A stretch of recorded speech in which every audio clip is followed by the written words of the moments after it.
পৃথিবীর সবচেয়ে ভয়ঙ্কর রোগ হলো টেনশন, যা মানুষকে ধীরে ধীরে ধ্বংস আর মৃত্যুর দিকে ঠেলে দেয়।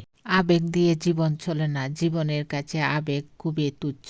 জীবন হলো বিশাল বাস্তবতার সমাহার। সত্যি জীবনটা অনেক সুন্দর, তবে সাজানোটা অনেক কঠিন। একটি সুখী জীবন একটি সফল জীবনের চেয়েও ভালো, কারণ আমাদের সাফল্য অন্যদের দ্বারা পরিমাপ করা হয়, কিন্তু আমাদের তৃপ্তি আমাদের নিজের আত্মা, মন এবং হৃদয় দিয়ে পরিমাপ করা হয়।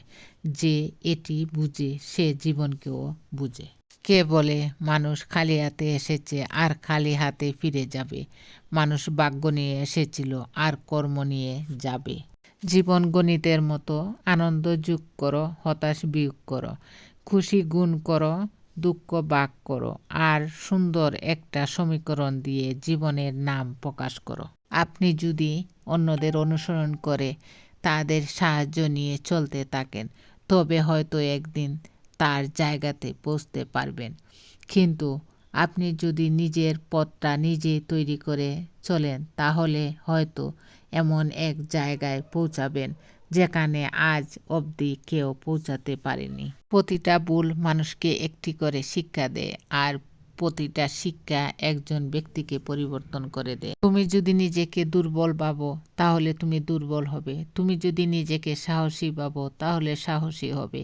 নিজের উপর বিশ্বাস রাখো যে তুমি সব করতে পারবে। স্বপ্নকে দাওয়া করো, পরিশ্রম আর ত্যাগ স্বীকার করতে তৈরি থাকো। আর সবচেয়ে জরুরি বিষয়, কারো কথায় নিজের স্বপ্নকে ছোট করো না।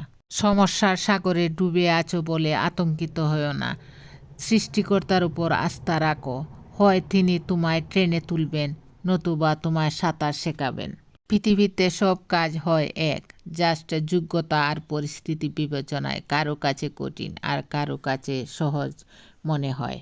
ভরসা কিছুটা ক্ষতি করতে পারে, কিন্তু অন্ধবিশ্বাস আপনার সব কিছু কেড়ে নিতে পারে। শেষবারের মতো আরেকবার চেষ্টা করে দেখি। পৃথিবীতে এই চিন্তাটাই অনেক সফল মানুষের জন্ম দিয়েছে। সেই সন্তান হতভাগা যে তার মা বাবার সেবা করতে পারে না। পৃথিবীতে মা বাবা থেকে মূল্যবান সম্পদ আর একটাও নেই। যদিও রাতের সূর্যের আলো থাকে না, তবুও মানুষ দিনের চেয়ে রাতে বেশি পুড়ে। তুমি পারবে না তোমার সম্পর্কে লোকের ধারণা বদলাতে, সুতরাং তুমি সেটাই করো যেটাতে তুমি খুশি থাকবে। ভালো রাখাটা দক্ষতা, আর ভালো থাকাটা যোগ্যতা। সুখ হচ্ছে মনের ব্যাপার। মনকে বুঝাতে পারলে সব অবস্থাতে সুখী থাকা যায়। আমার এই ভিডিওটি যদি আপনাদের ভালো লাগে, লাইক, কমেন্টস ও শেয়ার করবেন। আসসালামু আলাইকুম।